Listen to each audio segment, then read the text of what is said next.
Oke, nama saya Stefano Dehe. Saya akan menjelaskan mengenai pengertian dari gelombang.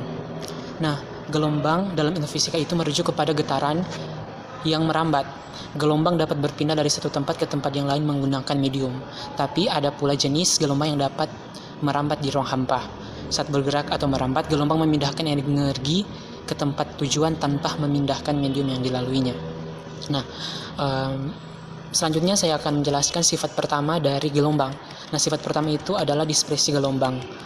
Dispersi gelombang adalah perubahan bentuk gelombang ketika merambat melalui satu medium. Medium yang dilewati ketika gelombang tidak bergantung pada panjang medium maupun frekuensi gelombang disebut medium dispersif.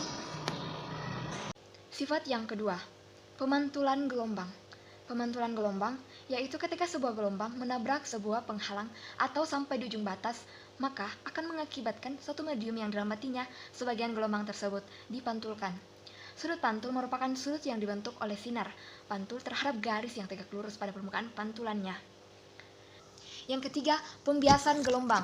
Pembiasan gelombang yaitu jika gelombang datang pada suatu permukaan batas yang memisahkan dua daerah dengan laju gelombang berbeda. Sebagian gelombang juga akan dipantulkan dan sebagian gelombang yang lain ditransmisikan atau diteruskan. Pembolokan berkas gelombang yang diteruskan disebut pembiasan atau refraksi.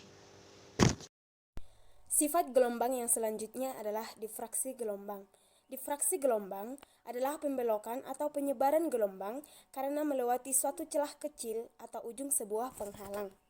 Apabila lebar celahnya lebih besar dibandingkan panjang gelombangnya, maka efek difraksinya itu akan kecil.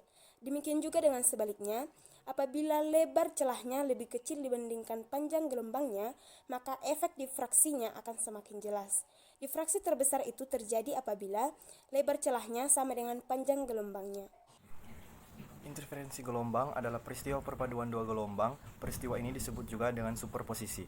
Peristiwa ini sering kita jumpai di kehidupan sehari-hari. Contohnya adalah musik. Musik terbentuk dari perpaduan beberapa gelombang suara yang saling berinterferensi. Polarisasi gelombang adalah penyerapan sebagian arah getar gelombang karena melalui sebuah celah.